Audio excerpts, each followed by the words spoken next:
BTV 이동진의 파이아키 안녕하세요. 저는 이동진입니다. 12월이 되니까 이제 하루하루가 다를수록 정말 한 해가 다 가는구나라는 생각들 다들 하시지 않을까 싶습니다. 저희도 그런데요. 얼마 전에는 저희가 올 최고의 영화들을 한국 영화와 외국 영화로 나누어서 베스트 10 여러분께 소개해드리면서 좋은 영화들을 여러분께 또 이렇게 추천드리기도 했었죠. 오늘은 책편이라고 말할 수 있을 것 같습니다. 작년에도 했었고요. 그때도 반응들이 굉장히 많은 분들이 크게 호응해 주시고 해서 올해도 마련했습니다. 제가 뽑은 올해 최고의 픽션 탑3 그리고 넌픽션 탑3 이렇게 해서 양쪽 분야로 나누어서 6권의 책을 올해의 책으로 여러분께 설명드리려고 합니다. 먼저 말씀드릴 것은 작년과 달리 올해는 달마다 이달의 책이라고 그래서 그 달에 읽었던 제가 가장 좋았다고 생각하는 가장 완성도가 높았던 그런 책을 한 권씩 여러분들께 추천해 드렸는데요. 그 연말 결산편이라고 할 수 있습니다. 그렇기 때문에 오늘 말씀드리는 그 리스트 중에 어떤 책들은 이미 이 파이아키를 통해서 아마 소개받은 책이실 거고요. 그렇지만 거기에 해당하지 않고 새롭게 소개되는 책도 있습니다. 아니 그렇다면 왜 이달의 책에는 그 책들이 못 들어갔을까 생각하실 수도 있을 텐데 이달의 책은 기본적으로 나온 지 한 2달 정도 안팎밖에 안 되는 그런 그야말로 따끈따끈한 신간 중에서 골라서 사실은 그 2달 안에 제가 어떤 신간을 다 읽지 못했다거나 아니면 그때 보지 못하고 나중에 보게 되었다거나 하는 책들은 사후적으로 읽을 수밖에 없겠죠. 그런 책 중에 오늘 또 어떤 책들이 들어가 있다는 것을 먼저 전제로 말씀드리겠습니다. 자, 그럼 픽션부터 3권의 책 여러분께 3권 모두 소설인데요. 소개해드리도록 하겠습니다. 네, 먼저 첫 번째 책입니다. 우연은 비켜가지 않는다. 줄리안 반스의 책이죠.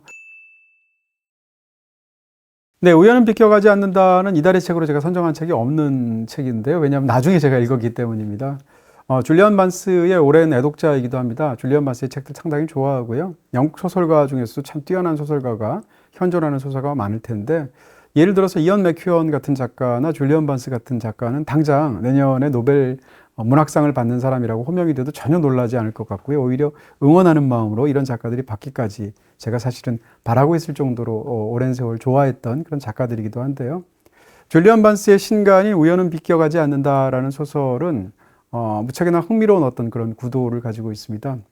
이 소설의 주인공은 닐이라는 사람인데요. 닐이라는 사람은 첫 번째 결혼을 하게 되는데 그 결혼을 할 당시에 본인이 배우였습니다. 근데 상대방인 부인도 배우였었고요. 그런 상황에서 배우 활동을 열심히 했는데 점점 이제 뭐라고 할까요? 배역제의 같은 것이 줄어들게 되고 이 과정에서 어려움을 겪게 되자 사이드 잡으로 시작했던 레스토랑에서의 웨이터 일들에 좀 더 열심히 하게 되는 것이죠. 그러다가 아예 레스토랑에 식자재들을 납품하게 되는 농산물을 생산하는 그런 농부가 됩니다. 아내는 사실은 이 배우 경력이 그 이후로 점점 좋아졌고요. 배역들 제의가 계속 있게 된 거죠. 그러다 보니까 아내는 런던에 가게 되고요. 본인은 시골에서 농사를 하게 되는데 이 과정에서 결국 두 사람은 헤어지게 됩니다. 이런 아픔을 겪은 상황에서 본인이 굉장히 인생에서 방황을 하게 되고 위기를 겪게 되는데 그 상황에서 그러면 본인이 일종의 전기를 맞이하기 위해서 일반인들을 상대로 한 그 문화 강좌를 듣게 됩니다. 바로 문화와 문명이라는 어떤 그런 강좌인데 그 강좌를 하는 사람은 엘리자베스 핀치라는 학자였습니다. 이 강의를 들으면서 엘리자베스 핀치라는 여성한테 완전히 매혹되게 됩니다. 수강생으로서도 매혹이 되고 또 그 다음에 일단 남성으로서도 그 여성한테 매혹이 되게 되는데 이 엘리자베스 핀치라는 사람은 일단 강의를 할 때 카리스마가 굉장한 사람이었고요. 누구에게나 친절하지만 절대 허투루 자기 어떤 허점을 보이지 않는 사람이었었고 본인의 어려움이 있어도 그것을 호소하지도 않고 남의 도움에 대해서 그것을 필요로 하지 않으면서 의연하게 혼자서 버텨나가는 그런 종류의 사람이었던 것입니다. 강의 자체도 카리스마가 넘쳤었고요. 주로 역사와 교양에 관한 그런 강의들을 했는데 언제나 화두를 던져서 그것을 듣게 되는 학생들끼리 끝나고 나면 이제 맥주집 같은 데서 서로 한 잔씩 하면서 그날의 화두를 서로 곱씹으면서 격론을 벌일 정도로 어떻게 보면 그 수강생들에게 굉장히 강력한 영향을 미쳤던 카리스마 가득한 그런 학자였던 것이죠. 그런데 그렇게 1년의 강의가 끝나게 되었고요. 강의가 끝나면 이제 숙제를 해야 되지 않습니까? 근데 닐은 너무나 살고 있는 현생이 너무 고달팠기 때문에 숙제를 하지 못합니다. 그래서 과제를 제출 못하게 되고요. 원래 에세이를 내도록 되어 있었는데 선생님을 찾아가서 죄송합니다. 제가 요즘 너무 힘든 상황이어서 과제를 못 내겠습니다라고 말을 한 다음에 선생님이 워낙 또 매혹되어 있는 상황이기도 하니까 혹시 선생님 이제 수업은 끝났지만 저희가 어떻게 혹시 술 한잔 할 수 있는 기회가 있을까요? 혹은 식사라도 한번 했으면 좋겠습니다 라고 말하니까 선생님이 술보다는 식사가 낫겠네요 라고 응해서 그로부터 두 사람은 계속 식사 자리에서 만나게 됩니다. 근데 이 만남이 1년에 한 2번씩, 3번씩 식사 자리가 수십 년간 지속이 되게 되고요. 그때마다 선생님을 만날 때마다 지적으로 굉장히 많은 어떤 자극을 받기 때문에 이 닐이라는 사람들은 뭔가를 교양에 관련된 것들을 준비해 가서 선생님 앞에서 이렇게 칭찬도 받으면 으쓱하기도 하고 이러면서 그 시간들을 즐기게 되죠. 그렇게 한 해가 가고 두 해가 가고 세 해가 가고 언제나 점심 식사 자리는 항상 1시에 두 사람이 만났고요. 항상 75분 동안 식사를 했고 항상 다양한 주제를 하고 나서 항상 선생님이 돈을 냈습니다. 그러다가 선생님이 약속을 어기게 되는 순간이 몇 번 오게 되고 나중에 알고 보니 선생님이 그 사이에 돌아가셨다는 것을 남자가 알게 됩니다. 그렇게 되는 상황에서 선생님이 돌아가셨다는 사실도 굉장히 쇼킹한데 선생님이 그동안 써놓았던 수많은 메모들 같은 것들 혹은 기록들 같은 것을 전부 다 이 닐에게 상속했다라는 얘기를 전해 듣게 됩니다. 그래서 깜짝 놀라서 그 메모들 하나씩 하나씩 보면서 자기가 그토록 좋아했던 선생님의 어떤 지난 삶들에 대해서 스스로가 이렇게 한번 뭐라고 그럴까요? 상상해 보면서 선생님 삶을 재구성해 보게 되는데요. 그 과정에서 벌어지는 일을 다룬 소설이라고 얘기할 수 있겠습니다. 굉장히 독특한 이야기를 갖고 있겠죠. 근데 흥미로운 것은 선생님의 그 기록들을 보고 있는데 기록 중에 이제 많은 것들이 파편적인 기록, 문서, 메모 이런 걸로 되어 있는데 그 중에 하나가 J, 31살에 죽다라는 메모가 있었던 것입니다. 선생님의 연애사가 무엇보다도 궁금했었거든요. 그래서 닐의 입장에서는 왜냐하면 마음속 깊이 사실은 선생님을 사랑하고 있었기 때문에 J는 틀림없이 우리에게 알려지지 않은 선생님이 사귀었던 남자친구였을 것이다라고 생각하죠. 나중에 알고 보니까 J는 남자친구가 아니었고요. 로마 시대의 황제였습니다. 바로 실존했던 로마 시대 황제였던 율리아누스라는 사람인데 율리아누스는 역사 속에서 뭐라고 할까요? 비기독교인으로서 이교도로서 황제 자리에 올랐던 마지막 황제가 바로 율리아누스입니다. 그 말인즉슨 율리아누스 이후부터는 이제 기독교의 시대가 유럽에 열리게 되고 로마도 마찬가지인 그런 상황 속에서 이 율리아누스가 중세 시대에 좋은 대접을 받을 리가 없겠죠. 그래서 항상 배교자 율리아누스라는 이름으로 굉장히 이제 역사 속에서 오명을 뒤집어 쓰게 되는데요. 흥미로운 것은 이 율리아누스에 관한 이야기가 그 제2의 이니셜에 해당되는 것이다라는 것은 남자가 안 다음부터 과거에 자기가 하지 못했던 숙제를 떠올리게 됩니다. 그래서 선생님이 돌아가신 상황에서 자기가 그때 숙제 과제를 제출 못한 게 너무 마음에 걸리니까 이제라도 그 율리아누스에 관한 이야기를 선생님도 거기다 굉장히 신경을 썼으니까 에세이로 한번 사후라도 제출을 하면 선생님이 죽어서라도 기뻐하시지 않을까라고 마음 먹게 되죠. 그래서 율리아누스에 대한 공부를 하기 시작하고요. 율리아누스에 대한 에세이를 쓰는데 그게 이 책의 무려 가운데 토막으로 3분의 1이나 들어가 있습니다. 이 책은 3막 구성을 하고 있는데요. 이 막은 온전히 율리아누스에 대해서 닐이 썼던 에세이 내용을 다루고 있는 것이죠. 이 책을 읽는 사람들은 사실은 이런 구성에 대해서 좀 일반적이지 않으니까 좀 놀랄 수 있겠죠. 1부에서 굉장히 흥미진진하게 두 사람의 어떤 이야기를 파고 들어가게 되는데 2부가 되면 갑자기 로마 시대에 대한 무슨 역사책을 읽는 것 같은 소설들이 한참 나오기 때문인데요. 사실은 줄리안 반스의 소설 중에서 가장 우리나라에서 많이 알려진 소설은 예감은 틀리지 않는다라는 소설일 것입니다. 그 소설로 줄리안 반스를 보신 분들이라면 이런 구성이 굉장히 놀랍기도 하고 또 상대적으로 가운데 토막에 해당하는 율리아누스의 이야기 부분들이 에세이 부분들이 잘 안 읽힌다고 생각하실 수 있을 텐데요. 근데 사실은 줄리안 반스는 이와 같이 전통적인 스토리텔링의 어떤 그런 이야기 구조를 파괴하는 그런 작법의 소설들을 굉장히 많이 써왔습니다. 대표작으로 흔히 거론하게 되는 10과 2분의 1장으로 된 세계 역사 같은 작품이라든지 아니면 플로베르의 앵무새 같은 작품들이 굉장히 유명한데요. 지금 말씀드린 이런 작품들은 어떻게 보면 이 책에 등장하는 그 2부에 해당하는 전통적인 그런 드라마 작법에서 벗어난 그런 스토리텔링들을 하고 있다는 측면에서 완전히 다른 그런 양태를 보여주기도 합니다. 그렇다면 이 소설을 다 보고 나서 왜 이런 이상한 구조를 가졌을까? 어차피 3부에 가게 되면 다시 또 선생님과 이 닐과의 이야기가 나오게 되는데요. 그것은 어떻게 생각하면 인간의 개인적인 기억과 인간의 개인적인 기억들이 모여있는 집단적인 기억이라고 말할 수 있는 역사라는 것이 있을 수 있죠. 그랬을 때 집단적인 기억에서의 오류 가능성이 개인의 오류 가능성보다는 훨씬 더 덜한 게 아니냐라는 어떤 통념을 갖고 있는데 과연 그런가에 대해서 이 소설이 문제 제기를 하고 있다 이렇게 볼 수도 있겠죠. 더 중요한 것은 율리아누스에 대해서 거의 이 책에서 100페이지에 가깝게 에세이를 이 주인공이 쓰고 있음에도 불구하고 율리아누스가 어떤 사람인지를 정확하게 요약하지 못한다라는 것입니다. 그 100페이지에 관한 내용 중에서는 중세 시대에는 율리아누스를 굉장히 나쁜 어떤 그 기독교의 적으로서 묘사를 했겠죠. 하지만 볼테르 같은 사람이라든지 심지어는 히틀러 같은 사람은 율리아누스의 대단한 예찬자이기도 했었거든요. 이런 것들이 책에 나오면서 이런 어떤 단편적인 사실들을 늘어놓으면서 거기에 관한 에세이를 쓰게 되는데 율리아누스는 결국 이러저러한 사람이다라고 마지막 결론 부분에서 요약해서 쓰고 있지 않다라는 것입니다. 이것은 바로 3부의 내용으로까지 이어지게 되는데요. 결과적으로 얘기하면 자기가 그토록 사랑했던 선생님에 대해서 많이 알면 알수록 처음에 강의를 들었을 때는 그 사람에 대해서 마치 모든 것을 다 알 것 같은 느낌이 들었습니다. 예를 들어서 선생님이 편두통을 앓고 있었는데 거기에 대해서 이 책에서 뭐라고 묘사하냐면 1인칭 시점에서 당연하게도 선생님은 편두통을 앓고 있었다. 그러니까 왠지 지적인 사람은 편두통을 앓고 있는 것 같은 그런 느낌이 잘 어울린다고 생각했기 때문이죠. 그뿐만 아니라 비관적인 로맨티스트로 선생님을 생각한다든지 내가 아는 사람 중에 가장 어른스러운 사람이라고 생각한다든지 혹은 선생님의 말의 내용으로 봐서 선생님은 틀림없이 유대인일 거라든지 이런 추론들을 하게 되는데요. 이와 같은 추론들을 단순히 강의할 때는 듣기만 해서도 자기가 확신하고 있었는데 이 율리아누스에 관해서 다루고 또 심지어는 선생님과 오랜 수십 년 동안 점심 식사를 하게 되고 심지어는 선생님의 가장 내밀한 생각들이 담은 그 모든 메모와 기록들을 다 받아서 그것을 본인이 스스로가 탐구를 하는 단계까지 이르렀는데 오히려 이전에 비해서 더 선생님에 대해서 확고하게 이 사람은 어떤 사람이다라고 말하기가 어려운 지경까지 가게 됩니다. 그러면서 그 선생님에 대한 또 다른 사람들의 기억까지 얽혀나가면서 소설은 후반부에 펼쳐지게 됩니다. 자, 스토리 자체가 굉장히 독특하게 풀려나간다는 생각을 하실 텐데요. 줄리안 반스의 많은 소설들이 그런 것처럼 이 소설에서도 결국은 어떻게 보면 줄리안 반스의 소설의 상당수는 실패담을 다루고 있습니다. 어떤 한 인간이 실패하는 이야기인데 그 실패 속에서 과연 인간다움은 무엇인가를 탐구하는 이야기, 이런 소설들이 많죠. 예감은 틀리지 않는다도 그런 소설이었었고요. 이 소설도 마찬가지일 텐데 여기서의 실패는 굳이 말한다면 이해의 실패 같은 것일 겁니다. 이해에 대한 실패를 다룬다는 이야기는 어떻게 보면 인식론적인 문제를 다루고 있다고 볼 수도 있고 그 과정에서 존재론적인 문제를 다룬다고 볼 수도 있을 텐데 이로부터 수많은 이야기들이 파생될 수 있죠. 예를 들면 우리가 어떤 사람을 이해하지 못하고도 과연 그 사람을 사랑할 수 있는가? 같은 질문들이 그렇습니다. 이런 것을 포함해서 굉장히 다양하고도 폭넓게 파고 들어가는 그런 지적이면서 독창적인 소설이라고 할 수 있겠죠. 다 읽고 나서 마지막 2페이지가 정말 너무나 마음에 들었었고요. 읽고 나면서 역시 줄리안 반스다라는 생각을 했습니다. 올해의 베스트 3 중에 하나로 여러분께 픽션의 작품으로 소개해드립니다.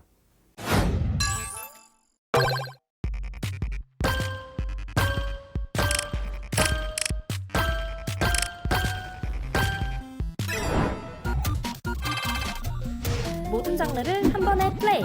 BTV 올 플러스. 영화, 퀴즈, 다큐, 애니는 물론 드라마, 예능, 실시간까지 한 번에. BTV 올 플러스. 네, 픽션 부분 올해의 베스트 탑 3 나머지 한 권 역시 여기선 순위가 없습니다. 두 번째 책은 바로 두 사람의 인터내셔널 김기태 작가의 책입니다. 이 책에 관해서는 이달의 책으로 선정해서 여러분께 자세히 설명드린 적이 있으니까 그 컨텐츠를 직접 한번 보시면 더 좋겠다 이런 말씀을 드리고요. 두 사람의 인터내셔널은 김기태 작가의 첫 번째 소설입니다. 첫 번째 소설이면서 9권의 단편이 담겨있는 소설집이기도 한데요.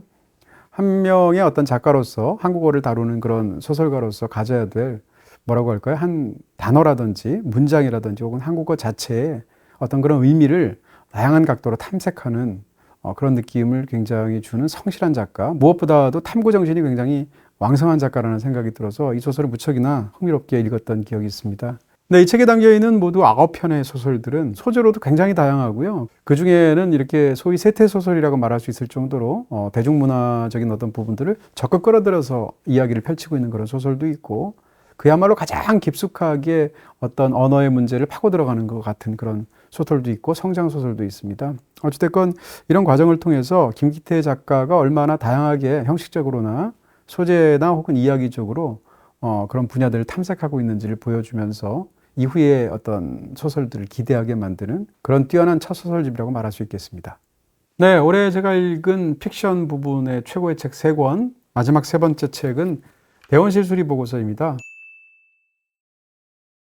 바로 지난달에 이달의 책으로 여러분께 소개해드렸던 김금희 작가의 장편 소설이죠. 이달의 책 컨텐츠를 통해서 자세하게 설명드렸으니까 그 컨텐츠를 보시면 좋겠다 이런 말씀을 전해드리고요.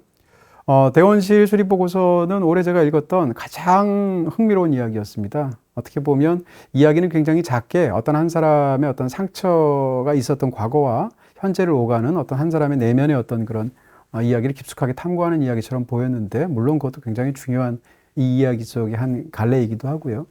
소설을 다 읽고 나면 점점점 이야기가 시대적으로나 아니면 공간적으로 깊고 넓어져서 뭐라고 할까요? 김금희 작가의 어떤 그런 작가로서 굉장한 야심을 엿볼 수 있는 그리고 그 속에 온전히 매혹시키게 만드는 그런 흥미로운 소설이었습니다.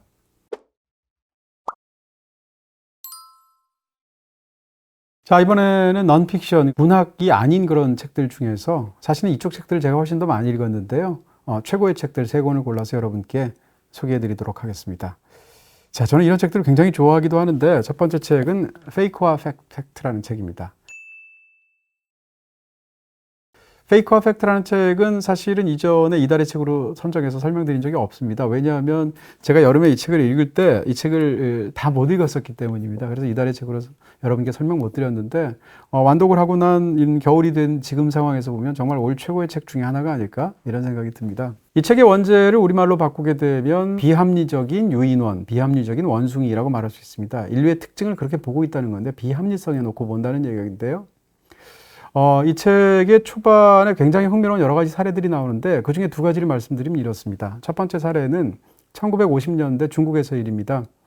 50년대 말에 중국에서 이제 마오쩌둥은 대약진 운동을 이제 전개하게 되죠. 그러면서 농업을 집단화하게 되는데요. 그 과정에서 농민들에게 해악을 끼치는 어떤 그런 생물들을 박멸하는 운동을 함께 펼쳐나갑니다.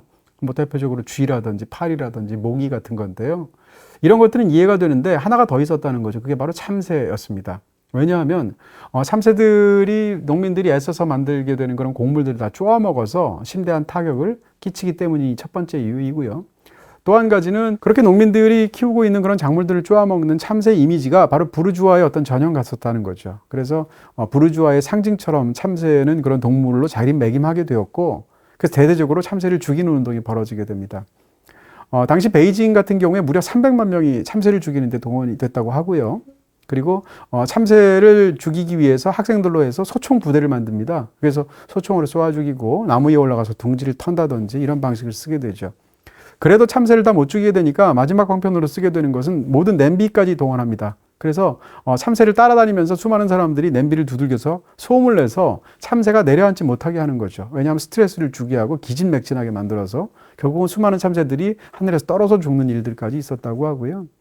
그러다가 이제 폴란드 대사관에서는 그렇게 하지 않고 어떻게 보면 참새의 도피처처럼 이제 이용이 되었다는 건데 그런 그 베이징에 있는 폴란드 대사관으로 사람들이 몰려가서 이틀 동안 북을 칩니다. 참새들이 내려앉지 못하도록. 그래서 이틀 만에 그 참새들이 전부 다 죽어서 마지막에는 이제 폴란드의 직원들이 삽으로 참새들의 시체를 퍼냈다는 그런 일화까지 등장하게 됩니다. 진짜 비극은 그 다음부터 벌어지게 되죠.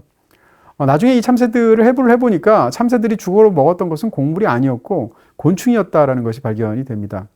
애초에 처음부터 참새를 죽이자고 했을 때 어떤 동물학자가 참새를 죽이면 생태학적인 재앙이 일어날 수 있다는 걸 경고하게 되는데 그 사람은 강제 노동형에 처해지게 됩니다. 이렇게 해서 마오쩌둥이 밀어붙였던 건데요. 결과적으로 참새가 다 죽게 되니까 유일한 천적이 없어지게 된 메뚜기가 벌판을 휩쓸게 되고 곡물들을 다 먹어치우게 되고 그 이후로는 이제 가뜩이나 3년 동안 흉년이 있게 되는데 무려 수천만 명이나 되는 중국 사람들이 아사하는 그런 일이 벌어지죠. 이 모든 일들이 결국은 참새를 잡아서 그런 것만은 물론 아닐 겁니다. 그렇지만 참새를 잡아 죽였던 그 일들 자체가 굉장히 큰 영향을 미쳤던 것인데요. 결국은 아뜨거라 싶어서 뒤늦게 중국에서는 소련으로부터 대량으로 참새를 수입하기까지 합니다. 그럼에도 불구하고 이 모든 일들은 너무 늦었던 것이고요. 수천만 명의 인민들이 사망하게 되는, 아사하게 되는 그런 참변으로 이어지게 되죠. 이와 대조적인 사례로 앞부분에서 등장하는 것은 소련에 있었던 여태까지 사람들에게 거의 알려지지 않았던 어떻게 보면 인류의 영웅과도 같은 사람에 관한 이야기입니다. 그 사람의 이름은 스타니슬라프 페트로프라는 그러니까 소련의 중령이었다고 하는데요. 1983년도 가을쯤에 이 사람이 이제 근무하는 지역은 모스크바 외곽에 있는 어떤 기지인데 그 기지에서 하는 일은 어떤 외부로부터 무슨 미사일 같은 공격들이 있으면 그것을 이제 탐지하기 위한 그런 일종의 방어 시스템을 갖춘 그런 부서에서의 책임자로서 이 중령이 근무하고 있었다는 것이죠. 근데 근무하고 있는 어느 날 갑자기 탐지하고 있는 시스템으로부터 미국이 5발의 미사일을 쏘았다라는 그 보고가 들어오게 됩니다. 그렇게 돼서 아주 급박하게 이제 일을 해결해야 되는 어떤 그런 상황이 됐던 건데요.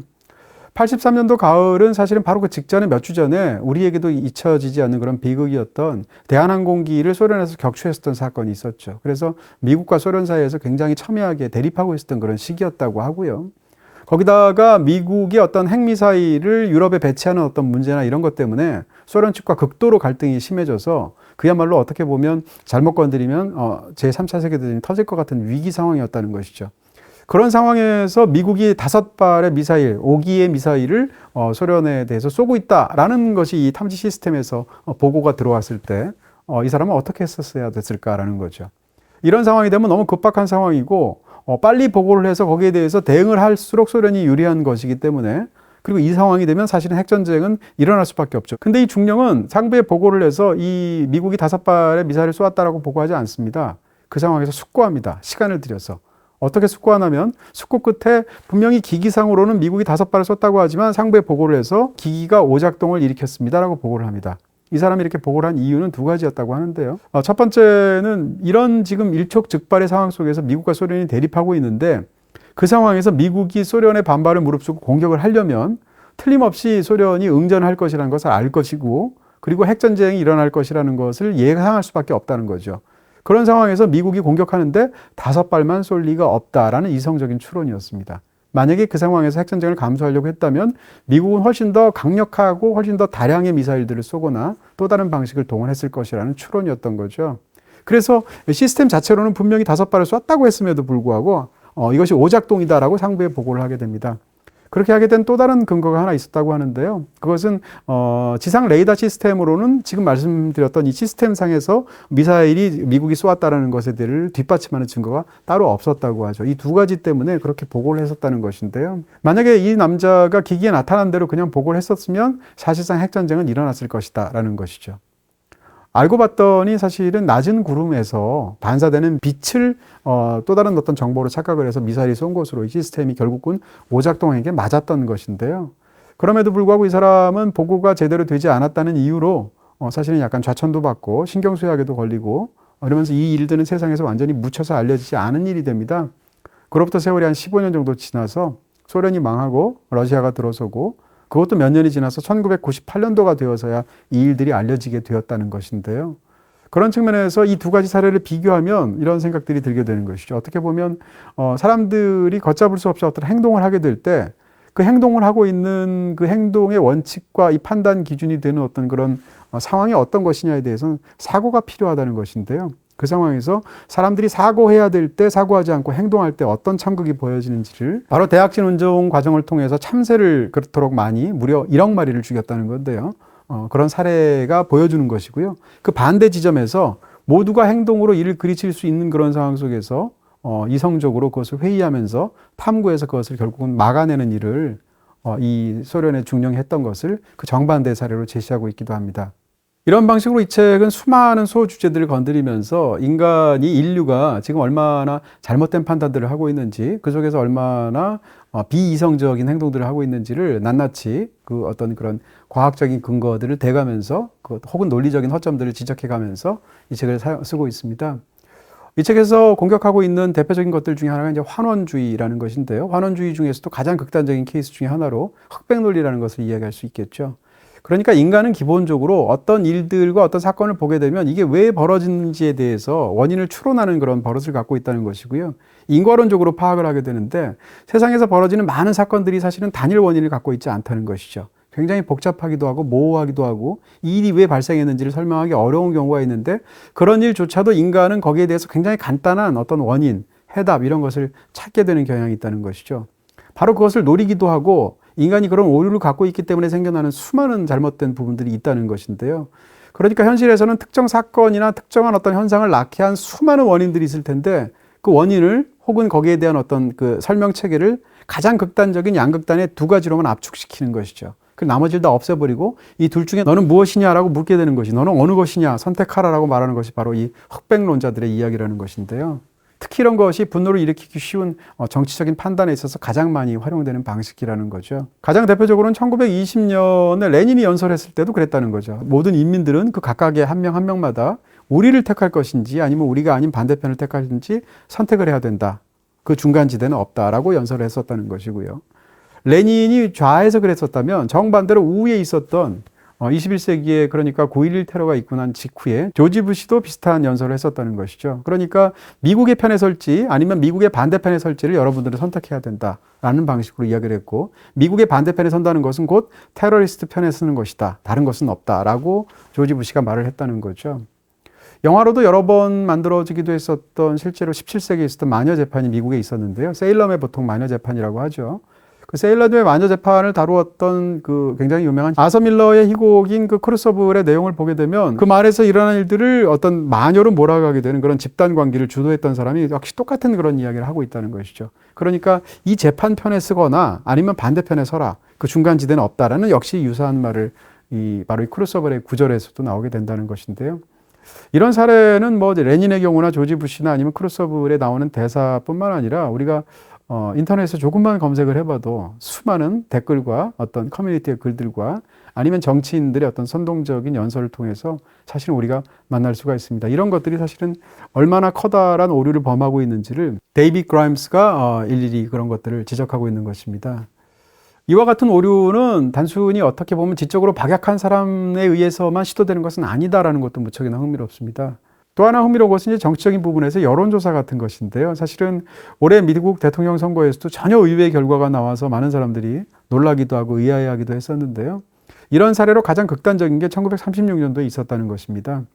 1936년도에는 이제 루스벨트가 이전의 4년간의 임기를 끝내게 되고 이게 본격적으로 이제 두 번째 재선을 하게 되는 그런 선거였다고 하는데 상대방인 이제 뭐 공화당에서 또 다른 적수가 나와서 두 사람이 이제 선거 운동을 통해서 격돌하게 되었던 그런 선거였다고 하죠.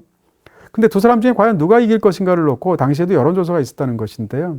여론조사에 대해서는 기본적으로 많은 사람을 조사하면 조사할수록 좀 더 사실에 가까워지고 맞출 확률이 높아진다라고 일반적으로 믿고 있죠. 그만큼 모집단을 이제 키우면서 여론조사의 어떤 신빙성을 높이려고 하는 시도인데요. 놀랍게도 당시에 리터러리 다이제스트라는 잡지사에서 주간지에서 무려 1천만 명을 여론조사를 합니다. 그런데 당시에 미국 인구의 유권자가 한 4천만 명밖에 안 됐다고 하니까 무려 인구의 투표자의 4분의 1을 사전조사를 했던 것입니다. 그러니까 얼마나 맞출 확률이 높았겠어요. 그런 여론조사를 통해서 텍사스 주지사였던 공화당 후보가 현직 대통령인 루스벨트를 10% 이상의 차이로 이기고 대승할 것이다 라고 보도를 하게 됩니다. 여론조사 결과에 따라 예측을 하게 되죠. 실제로 투표가 이루어지고 나서의 어떤 그 결과를 보면 정반대의 일이 벌어졌었고 미국의 50개 중에서 48개 주에서 루스벨트가 이기는 어떤 그런 극적인 승리를 거두게 되죠. 그렇다면 리터러리 다이제스트에서 왜 이런 여론조사를 1,000만 명이나 했는데도 틀렸을까라고 할 텐데 그것은 모집단이 어떻게 보면 표본이 오염되었다고 말할 수 있을 것 같습니다. 1,000만 명이다 모으다 보니까 그것을 어떤 방식으로 했냐면 일단 자기 잡지, 이 잡지가 굉장히 유명한 잡지였다고 하는데 이 잡지를 구독하는 사람들의 어떤 그런 전화번호나 주소가 관련되어 있었고요. 혹은 자동차 등록부에 명기되어 있는 어떤 그런 연락처라든지 마지막으로 전화번호부 같은 걸 이용했다는 건데요. 상대적으로 미국의 평균적인 사람들보다 훨씬 더 부유한 사람들이었다는 것이죠. 그렇기 때문에 1,000만 명이라는 사람을 조사했음에도 불구하고 이 사람들이 미국 전역의 유권자들을 대변하는 표본이 되기가 어려웠다는 것이고요. 바로 이런 이유 때문에 여론조사 결과가 굉장히 크게 틀리는 그런 패착이 있었다는 것을 이 책에서 나오고 있습니다. 지금 말씀드리는 것처럼 이런 수많은 사례들이 있는데 예를 들어서 지금은 소셜미디어가 여론들을 주도하고 있는 그런 사회인데 이런 사회 속에서 사람들이 얼마나 비이성적인 판단을 하는지에 대한 이야기를 집중적으로 다룬다든지 아니면 뭐 정치적인 선동가들이 어떤 수사학적인 방식으로 사람들을 속이는지 심지어는 하드락하게 어떤 음악들을 거꾸로 돌리면 악마의 소리가 나오고 거기 무슨 악마의 메시지나 자살을 부추기는 얘기가 나온다라는 그런 괴담들까지 있잖아요. 그것이 왜 비합리적인지에 관한 이야기들까지 나오게 되는데 심지어는 저자 자체가 10대 시절에 그런 이야기들이 혹해서 일일이 테이프들을 다 돌려보기도 했었다는 거죠, 거꾸로. 근데 자기는 파악할 수 있는 게 알아들을 수 없는 소리만이 나왔다는 이야기까지 이 책에 등장하게 되는데요. 이 책에서 인용하고 있는 수많은 그런 사람들의 말 중에 가장 저한테 인상이 남았던 건 에드워드 윌슨에 관한 말이었습니다.